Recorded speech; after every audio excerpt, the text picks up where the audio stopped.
আমি মনে করি যে যথেষ্ট দুর্বল একটা সরকার, দুর্বল সরকার হওয়ার কারণে নতজানু একটা সঠিক সেই সম্ভাবনাটাকে কাজে লাগাতে পারে নাই। ভারত যদি চায় যে এই এই অঞ্চলে আপনি যেটা চায়নার কথা বললেন ব্যালেন্সটা আনার জন্য, ভারত যদি চায় জামাতে ইসলাম এবং হেফাজতে ইসলামের সমন্বয়ে বা খেলাফতে মজলিসের নেতৃত্বে বাংলাদেশেও একটা সরকার আসুক যেটা তালেবান সরকারের মতো, তো সেই ক্ষেত্রে কি আপনারা ভারতের এই প্রস্তাব বা ভারতের এই সাহায্য লুফে নেবেন? অনেকে আবার বলতেছে যে ভারত এরকম চাচ্ছে এরকম একটা সরকার বাংলাদেশে হোক। আপনার কাছে কি মনে হয় যে যদি আমরা স্বাভাবিকভাবেই, ভারত আমাদের সবচেয়ে ঘনিষ্ঠ প্রতিবেশী রাষ্ট্র, বাংলাদেশের অলমোস্ট 80 থেকে 90% এলাকাই ভারতের সাথে সীমান্ত লাগোয়া, আমরা কখনোই ভারতের সাথে বৈরতা চাইতে পারি না। তো ভারত যদি আমাদের সাথে বিগ ব্রাদার স্বরূপ আচরণ পরিহার করে, আমাদের উপর এই আগ্রাসনী মনোভাব যদি তারা পরিহার করে, বন্ধুত্ব সুলভ আচরণ যদি তারা সাম্যের ভিত্তিতে গড়ে তুলতে চায়, এবং সেটা আমি মনে করি অবশ্যই ইসলাম যেহেতু সর্বক্ষেত্রেই ভারসাম্যপূর্ণ, ইসলামী ব্যবস্থা যেহেতু সবচেয়ে বেশি সাম্যের ইনসাফপূর্ণ, এই জন্য ভারত যদি এটা রিয়েলাইজ করে যে আসলে বাংলাদেশে ইসলামী শাসন ব্যবস্থা প্রতিষ্ঠা হলে বাংলাদেশের সাথে তাদের ন্যায় ভিত্তিক সম্পর্ক প্রতিষ্ঠার ক্ষেত্রে সহায়ক হবে, সেটা যদি তারা এই শুভবুদ্ধি যদি তাদের মধ্যে হয়, আমরা তাদেরকে ওয়েলকাম জানাবো। আমাদের যে অন্তর্বর্তী সরকার আছে অর্থাৎ ডক্টর ইউনূসের সরকার আপনাদের মাধ্যমে তালেবান সরকারকে কি কোনো বার্তা দিয়েছিল? আপনারা এর মধ্যে সংবাদ মাধ্যমে বলেছেন যে তালেবান সরকার আপনাদের মাধ্যমে বাংলাদেশ সরকারের কাছে অনুরোধ করেছে যাতে ঢাকায় তাদের কূটনৈতিক মিশন সক্রিয় করা যায়। মানে এই বিষয়ে কোনো আপডেট আপনারা জানাতে পেরেছেন কিনা তালেবান সরকারকে? মানে তালেবান সরকার আপনাদের কাছে কি চেয়েছে সেটা আপনারা আমাদের জানিয়েছেন। বর্তমান অন্তর্বর্তী সরকার যে আপনাদেরকে আফগানিস্তানে বা কাবুলে পাঠালেন বা যেতে দিলেন, সেই ক্ষেত্রে তাদের কোনো দাবি ছিল কিনা ডক্টর ইউনূস সরকারের আফগানিস্তান সরকারের কাছে বা তালেবান সরকারের কাছে? আমাদের আফগান সফরের ব্যাপারে, ইমারাতে ইসলামিয়ার সফরের ব্যাপারে বর্তমান সরকারের কোনো ভূমিকা তো দূরের কথা, এটা তাদের জানারও বিষয় না। কারণ আমরা এখানে বাংলাদেশে আফগানিস্তানের তেমন কোনো এখানে দূতাবাসও নেই, ভিসা প্রসেসিং এর আয়োজনও এখানে নেই। আমরা এটা যুক্তরাজ্যের একটা প্রতিষ্ঠানের মাধ্যমে লন্ডনের মধ্যস্থতায় সেখান থেকে আমাদের ভিসা প্রসেসিং হয়েছে, এবং বাংলাদেশ থেকে যেহেতু সরাসরি কাবুলে যাতায়াতের কোনো উপায়ও নেই, এই জন্য আমরা বাংলাদেশ থেকে যাইও নি এবং সোজাসুজি বাংলাদেশে আমরা আসতেও পারিনি। কাজে এটার সাথে সরকার অথবা সরকারি কোনো কর্তৃপক্ষের ন্যূনতম কোনো সম্পর্কই নেই। এখানে আমরা সম্পূর্ণ ব্যক্তি উদ্যোগে, ব্যক্তি ইচ্ছায় এবং যুক্তরাজ্য ভিত্তিক একটা সংস্থার মধ্যস্থতা এবং তাদের আয়োজনে সেখানকার কাবুল সরকারের আমন্ত্রণ সেই সংস্থার মাধ্যমে আমাদের কাছে এসেছে, আমরা সেভাবে গিয়েছি। আর সেখান থেকে সেই রাষ্ট্রের গুরুত্বপূর্ণ ব্যক্তিবর্গ তারা বাংলাদেশের সাথে কূটনৈতিক সম্পর্ক স্থাপনের আগ্রহ ব্যক্ত করেছে। আমরা সেই বার্তা প্রেসের মাধ্যমে বর্তমান সরকারের কাছে আমরা পৌঁছে দিয়েছি। আপনাদের আফগানিস্তান যাওয়ার সময় বা কাবুল যাওয়ার সময় আপনারা সরকারের কাউকে আপনারা ইনফর্ম করেন নাই যে আমরা আসলে আফগানিস্তান যাচ্ছি বা আফগানিস্তানের বা কাবুল সরকারের সাথে কথা বলতে চাচ্ছি, সেটা আপনারা এটা বলেন নাই? না। ওকে, তো আপনাদের যে অনুরোধ আপনারা সরকারের কাছে পৌঁছে দিয়েছেন যে কূটনৈতিক মিশন করা যায় কিনা, সেই ব্যাপারে সরকার আপনাদের কিছু জানিয়েছেন? মানে কোনো আপডেট আছে সে ব্যাপারে? না, এই ব্যাপারে আমাদের কাছে কোনো আপডেট নেই। আমরা এমনিতে অফিসিয়াল ভাবে খোঁজ খবর নিয়েছি, তো অফিসিয়াল ভাবে ওই রকম যে অফিসিয়াল জবাব যে হ্যাঁ তাদের সাথে আমাদের আফগানিস্তানের একটা ছোট্ট অফিস ঢাকায় আছে, সেখানে 1-2 জন ব্যক্তিও আছেন, তাদের সাথে যোগাযোগ আছে, তারা চেষ্টা করছে। এবং এটাও যে বাংলাদেশের পররাষ্ট্র উপদেষ্টা বিভিন্ন সফরে আফগানিস্তানের সেখানকার পররাষ্ট্র দপ্তরের কর্মকর্তাদের সাথে কথোপকথন হয়। বাংলাদেশের সাথে Kabul Dhaka chamber of commerce অথবা ব্যবসা বাণিজ্যের একটা লিঙ্ক তৈরি হওয়ার বিভিন্ন ধরনের কার্যক্রম অনেকেই করছে। পররাষ্ট্র মন্ত্রণালয় থেকে এইরকম তথ্য আমরা পেয়েছি। এর বাইরে সরকারের পক্ষ থেকে বিশেষ কোনো উদ্যোগ নাই। আপনারা যখন কাবুল সফরে গিয়েছেন, যারা মামুনুল হক, আপনি জানেন যে তার পরের মাসেই প্রথমবারের মতো ভারত সফর করে গিয়েছেন আফগানিস্তানের পররাষ্ট্রমন্ত্রী আমির খান মুত্তাকি। এবং আপনি জানেন যে কাবুল ও দিল্লির মধ্যে সম্পর্ক ব্যাপক উন্নয়ন হচ্ছে, বিপরীতে আফগানিস্তান ও পাকিস্তানের মধ্যে সীমান্তে প্রায় যুদ্ধাবস্থা তৈরি হচ্ছে, আহত নিহত হচ্ছে, ইদানিং তাদের সমঝোতা আলোচনাও ব্যর্থ হচ্ছে। বিশ্বাসের দিক দিয়ে তালেবান এখন ব্র্যান্ডিং করতে চাইছে পাকিস্তান নয়, ভারতের দেওবন্দ তাদের মানে যদি আমরা বলি উৎস। সার্বিক পরিস্থিতি নিয়ে কি বলবেন? মানে আমরা বাংলাদেশেও, পাকিস্তানে তো বটেই, আমরা কিন্তু আফগানিস্তানের সাথে একটা স্বাভাবিক কূটনীতিক সম্পর্ক আমরা দেখতে পাচ্ছি না। আপনার আসলে লন্ডনের একটা বা যুক্তরাজ্যের একটা সংস্থা, আমি ধরে নেই যে সেটা একটা বেসরকারি সংস্থায়, তাদের মধ্যে আলোচনা করে, অথচ আফগানিস্তানের পররাষ্ট্রমন্ত্রী তিনি ভারত সফর করে গেছেন এবং আমি যতদূর দেখতে পেয়েছি তিনি বেশ মানে সম্মান, আদর, ভালোবাসা এবং অনেক গুরুত্বও পেয়েছেন। এই ব্যাপারটা নিয়ে আসলে এটা অবশ্যই আমার বাংলাদেশের দুর্বল পররাষ্ট্র ব্যবস্থা নীতির কথাই আমি বলবো যে ভারতের মতো রাষ্ট্র যেইভাবে তারা তাদের রাষ্ট্রীয় সিদ্ধান্ত রাষ্ট্রের স্বার্থের জায়গা থেকে তারা ইন্ডিপেন্ডেন্টলি নিতে পারে, আমাদের বাংলাদেশ সেই স্বাধীনভাবে আমাদের পররাষ্ট্র বিষয়ক সিদ্ধান্তগুলো তারা নিতে পারে না। তারা এখনো সেই পশ্চিমা বিশ্বের ভয়ে ভীত সন্ত্রস্ত যে কি বলবে না বলবে, এর একটা বিষয়। আর ভারত এবং পাকিস্তান প্রসঙ্গ যেটা আপনি বলেছেন, ভারতের দেওবন্দ প্রসঙ্গ আপনার যেটা বলেছেন, সেটা হলো যে দেখেন এইটার মধ্যে দেওবন্দ প্রসঙ্গের মধ্যে ভারত পাকিস্তানের সম্পর্ক না। দেওবন্দ আমাদের ভারত, পাকিস্তান, বাংলাদেশ, আফগানিস্তান, এই টোটাল যে দক্ষিণ পূর্ব এশিয়া, এই এশিয়া মহাদেশ, এই এশিয়া দক্ষিণ পূর্ব এশিয়ার সাবকন্টিনেন্টালে আমাদের যে আমরা যে ধর্মের যে স্কুল অফ থট বা যেটাকে আমরা চর্চা করি আমাদের, সেটার মূল প্রাণ কেন্দ্র হলো দারুল উলুম দেওবন্দ বিগত 150 বছর ধরে। সেই জায়গা থেকে আমরা বাংলাদেশি যারা আছি কওমি মাদ্রাসার, আমরা আমাদের অপর পরিচয় হলো আমরা দেওবন্দি। ঠিক একইভাবে আফগানিস্তানের বর্তমানে যারা রাষ্ট্র পরিচালনা করছে ইমারতে ইসলামিয়ার সরকার, এই টপ টু বটম পূর্ণটাই দেওবন্দি কওমি চিন্তার অধিকারী। এই জন্য তারা বলেছে যে তাদের প্রাণকেন্দ্র দেওবন্দ। পাকিস্তানের আলেম ওলামা যারা আছেন, পাকিস্তানের ধর্মীয় গোষ্ঠী আমাদের যারা আছেন, তাদেরও কিন্তু সকলের উৎস হলো দেওবন্দ।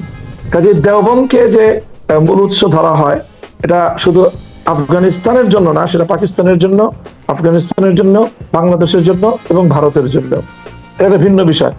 বাকি পাকিস্তানের সাথে তাদের যে সীমান্ত বিরোধ, এইটা হলো তাদের একটা সীমান্তের জটিলতার একটা বিষয়, যেটা পাকিস্তানের যে সীমান্ত প্রদেশ, সেই সীমান্ত প্রদেশের মুসলমানদের, উপজাতীয়দের তাদের যে একটা দীর্ঘদিনের যে আকাঙ্ক্ষা, দাবি ইসলামী রাষ্ট্রের প্রতিষ্ঠা এবং ইসলামী শাসন ব্যবস্থা কার্যকর করার, সেটা নিয়ে পাকিস্তান সরকার সাথে স্থানীয় সীমান্ত প্রদেশীয় যে তাহরিকে তালেবান পাকিস্তান টিটিপির সাথে একটা সংঘাতের বিষয়, সেটা নিয়ে আফগানিস্তান সরকারের সাথে পাকিস্তান সরকারের একটা দ্বিধাদ্বন্দ্ব বা কখনো উত্তেজনা সৃষ্টি হয়। সীমান্ত উত্তেজনা বলবো। আপনার কাছে এইটা নিয়ে একটু বিশ্লেষণ আমি জানতে চাই যে মোদী সরকার যেখানে ঘোষিতভাবে বা তার অবস্থানগত কারণে যারা মুসলমানদের জন্য ঠিক মানে বৈষম্যহীন সরকার না, আমি যদি সবচেয়ে ভদ্রভাবেও বলি, সেই মোদী সরকার তালেবান সরকারের সাথে ঘোষণা দিয়ে তালেবান সরকারের সাথে তার আলাদা মানে এক ধরনের মানে কি বলবো ভালোবাসা সম্মানের সম্পর্ক করতে চাইছে। এটা কারণ কি বলে মনে হয়? তালেবানরা সেটাতে মানে তালেবান সরকার সেটাতে আবার সাড়াও দিচ্ছে। মানে একটা আফগানিস্তানের পররাষ্ট্রমন্ত্রীর সফর তো ছোট ঘটনা না আসলে, কারণ এই পৃথিবীর কয়টা দেশ আফগানিস্তানের পররাষ্ট্রমন্ত্রীকে হোস্ট করবে, এমনকি মুসলমান দেশগুলিও, সেটা কিন্তু আসলে হাতে গোনা। সেই ক্ষেত্রে ভারত এটি করছে। মানে মোদী সরকার এবং তালেবান সরকারের এই বন্ধনটাকে আপনি আসলে কিভাবে দেখেন? এটা হলো বর্তমানে পৃথিবীতে রাষ্ট্রীয় স্বার্থের বিষয় সম্পূর্ণ আমি মনে করি। আফগানিস্তান এখন এমন একটা জায়গায় অবস্থান করছে যে সেটা একটা বিকাশমান একটা রাষ্ট্র এবং এই দক্ষিণ এশিয়ায় উদীয়মান একটা বড় ধরনের শক্তি উত্থান ঘটতে যাচ্ছে, অর্থনৈতিক শক্তি হিসেবেও তাদের উত্থান ঘটবে। তো এই জায়গায় আপনার ভারতের চিরপ্রতিদ্বন্দ্বী চীন কিন্তু আফগানিস্তানে নিজেকে এমন ভাবে তাদের সাথে সম্পৃক্ত করে ফেলেছে, আফগানিস্তানের বিশাল যে ভূখণ্ড 6.5 লক্ষ বর্গ কিলোমিটারের, বিপুল পরিমাণ সেখানে খনিজ সম্পদ এবং নতুন একটা বিকাশমান একটা রাষ্ট্র হিসাবে সেখানে বিপুল অর্থনৈতিক ইনভলভমেন্টের যে সুযোগ, এই সুযোগটা একচেটিয়া চায়না নিচ্ছে। তো ভারত চায়নার প্রতিযোগিতায় ভারত দেখছে যে সে যদি তার সেই হিন্দুত্ববাদ দিয়ে পড়ে থাকে, সে চায়নার প্রতিযোগিতায় এতটাই পিছিয়ে পড়বে যে সে এখানে উপমহাদেশে তার নেতৃত্ব এবং তার অর্থনৈতিক স্বার্থ সে ধরে রাখতে পারবে না। আমি মনে করি এটা উপমহাদেশীয় আঞ্চলিক যে আধিপত্যের স্বার্থ, অর্থনৈতিক স্বার্থ এবং ভারত চায়নার যে দ্বৈরথ, সেই স্বার্থের ভিত্তিতেই ভারত এটা করেছে। আর তালেবান বা ইমারাত যেটা করেছে সেটা হলো তাদের এখন এই মুহূর্তের প্রয়োজন হলো পৃথিবীতে যে কোনো রাষ্ট্রের সাথে তাদের যে একটা স্বাভাবিক যে তাদের কূটনৈতিক এবং বাণিজ্যিক সম্পর্ক, সেটা ভারত, আমেরিকা, রাশিয়া, চায়না যেই তাকে তাদেরকে অ্যাক্সেস দিবে তার সাথেই তারা অগ্রসর হয়ে গিয়ে এই বন্ধুত্বের হাত তারা বাড়িয়ে দিবে। জামাতে ইসলামী সহ আপনারা নির্বাচনে জোটের উদ্যোগ নিয়েছিলেন, এখন আমরা শুনছি জোটের বদলে আপনারা প্রার্থীভিত্তিক সমঝোতা করবেন। এদিকে জামাতে ইসলামী কিন্তু মোটামুটিভাবে 300 আসনে নিজেদের প্রার্থী নির্ধারণ করে রেখেছে। এইটার ক্ষেত্রে আপনারা আসলে প্রার্থীভিত্তিক সমঝোতাটা কিভাবে করবেন? জামাতের সাথে জোট গঠন করার উদ্যোগ আমরা কখনোই নেই, বরং আমরা বাংলাদেশ খেলাফত মজলিসের পক্ষ থেকে ইতিমধ্যে 268টা আসনে আমরা আমাদের প্রার্থী তালিকা চূড়ান্ত করেছি। অবশিষ্ট 32টা আসনেও আমাদের একাধিক প্রার্থীর মধ্যে থেকে আমরা বাছাই কার্যক্রম চূড়ান্ত করতে পারিনি বলে ঘোষণা করা হয়নি। 300 আসনে আমাদেরও নির্বাচন করার প্রস্তুতি সম্পূর্ণ আছে। তো সেই জায়গাটা থেকে এমন একটা আলোচনা চলছে যে হয়তো আসন ভিত্তিক কোনো একটা সমঝোতা হতে পারে, যে আসনে এক দলের প্রার্থী থাকবে সেই আসনে অন্যান্য দলগুলো প্রার্থী দিবে না, এরকম একটা সমঝোতা হওয়ার আলোচনা আছে, সম্ভাবনা আছে। সেই ক্ষেত্রে সেটা আসলে কতগুলো আসনে শেষ পর্যন্ত এই সমঝোতা গিয়ে দাঁড়াবে এটা তো সময়ই বলে দিবে। এখন আমরা আগাম চূড়ান্ত কোনো কথা বলতে পারছি না। মাওলানা মামুনুল হক, বিএনপির সাথে আপনাদের দূরত্ব বা জামায়াতে ইসলামের কি একটা দূরত্ব সৃষ্টি হয়েছে 5 আগস্টের পরে? এই দূরত্বের আসলে কারণ কি? মানে একটা সময় আমরা দেখেছি যে বিএনপির সাথে আসলে জামায়াতে ইসলামের সম্পর্ক বা আপনাদের সম্পর্ক একটু অন্যরকম ছিল, এখন আবার দেখছি একটু অন্যরকম। এর কারণটা কি আসলে? বিএনপির সাথে ইসলামী বেশিরভাগ সংগঠনগুলোর একটা দূরত্বের বড় কারণ হলো সাধারণত আমরা যারা বাংলাদেশে ইসলামপন্থী রাজনীতি করি, আমাদের অতীতের স্বাধীনতা পরবর্তী সময়টায় সবসময় আমাদেরকে একটা রক্ষণাত্মক রাজনীতি করতে হয়েছে। নৌকা ঠাকাও, আওয়ামী লীগ চলে আসলে আমাদের উপর ব্যাপক ক্র্যাকডাউন হবে, এই সকল আশঙ্কার জায়গা থেকে আমরা তখন বিএনপি এবং ধানের শীষকে নিজেদের জন্য নিরাপদ জায়গা মনে করে আমরা তখন একদিকে ঝুঁকে পড়তাম এবং ইসলামপন্থীরা ঝুঁকে পড়তো যে আমরা আলাদা ভাবে নির্বাচন করতে গেলে বিএনপির সাথে ভোট ভাগাভাগি হয়ে শেষ পর্যন্ত দেখা যাবে যে আওয়ামী লীগ এবং নৌকা এটা ক্ষমতায় চলে আসবে, পাশ করবে। তো সেই আশঙ্কার জায়গা এবার নেই। তো এবার না থাকার কারণে এখন বিএনপির যে নির্বাচনী ইশতেহার বা তাদের যে নির্বাচনী এজেন্ডা, সেখানে তো ইসলামকে কেন্দ্র করে খুব আমাদেরকে আশাবাদী করার মতো, আশ্বস্ত করার মতো তেমন কোনো এজেন্ডা নাই। যার কারণে এখন আমরা মনে করি তাহলে সেই ক্ষেত্রে আমরা কেন বা কোন যুক্তিতে আমরা এখন এই পরিস্থিতিতে বিএনপির সাথে নির্বাচন করব। এই জায়গাটা বড় ধরনের আমি মনে করি নতুন একটা সিচুয়েশন, যেটা বিগত সকল নির্বাচন থেকে ভিন্নতা তৈরি করেছে। এই ভিন্নতার কারণেই মূলত এবার মনে হচ্ছে যে বিএনপির সাথে আমাদের এই দূরত্বের জায়গা। এনসিপি যে নতুন রাজনৈতিক দল, তাদের আপনি আসলে কিভাবে মূল্যায়ন করেন? আর শেষ প্রশ্নটি অবশ্যই বর্তমান সরকারকে নিয়ে, এনসিপির কথা যদি বলেন আমাদের 1 মিনিটে। এনসিপি সম্পর্কে আমার মূল্যায়ন হলো যে এনসিপির আগমনের মধ্য দিয়ে বাংলাদেশের রাজনীতিতে একটা দারুণ সম্ভাবনার দুয়ার খুলেছে। সেটা হলো আওয়ামী লীগ এবং বিএনপি যে রাজনীতি করে সেই রাজনীতিতে মেধাভিত্তিক তারুণ্যের কোনো অংশগ্রহণ নেই, বরং তারা সম্পূর্ণ একটা পেশিশক্তি নির্ভর এবং কালো টাকা নির্ভর এক ধরনের দুর্বৃত্তায়নের রাজনীতির মধ্যেই আমাদের বাংলাদেশের রাজনীতি চলে গিয়েছে। সেই জায়গাটা থেকে এনসিপির মাধ্যমে তরুণ, মেধাবী, সম্ভাবনাময় দেশের জন্য একটা নতুন সম্ভাবনা নিয়ে তারা রাজনীতিতে এসেছে। আমি এই জন্য তাদেরকে স্বাগত জানাই এবং আমি মনে করি তাদের এই পথে স্ট্রাগল করা দরকার, এই পথে তাদের অটল থাকা উচিত। সহসাই এতে তাদের রাজনৈতিকভাবে বড় কোনো প্রাপ্তি না থাকলেও তারা যদি দৃঢ়তার সাথে পথ চলতে পারে তাহলে তাদের দলেরও বিকাশ ঘটবে এবং এই নতুন যে সম্ভাবনা তৈরি হয়েছে এই সম্ভাবনাটাও এর চাপে পড়ে আওয়ামী লীগ এবং বিএনপিকেও বা বিএনপির মতো বড় বড় রাজনৈতিক দলগুলোকেও এই পেশি শক্তি এবং টাকার শক্তি থেকে বের হয়ে এসে যোগ্যতা এবং মেধার দিকে তাদেরকে ধাবিত। আপনাদের সাথে জোট হওয়ার কোনো সম্ভাবনা আছে কিনা, কোনো কথাবার্তা চলছে কিনা?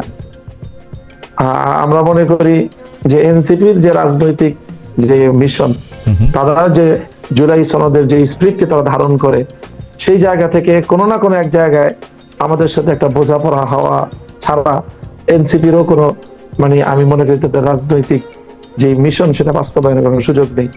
আমরা জুলাই সনদকে, জুলাই স্পিরিটকেই আগামীর বাংলাদেশে বাস্তবায়ন করার প্রতিজ্ঞা নিয়ে আমরা রাজনীতি করতেছি। এনসিপি তো এটা অস্তিত্বের প্রশ্ন। ওকে।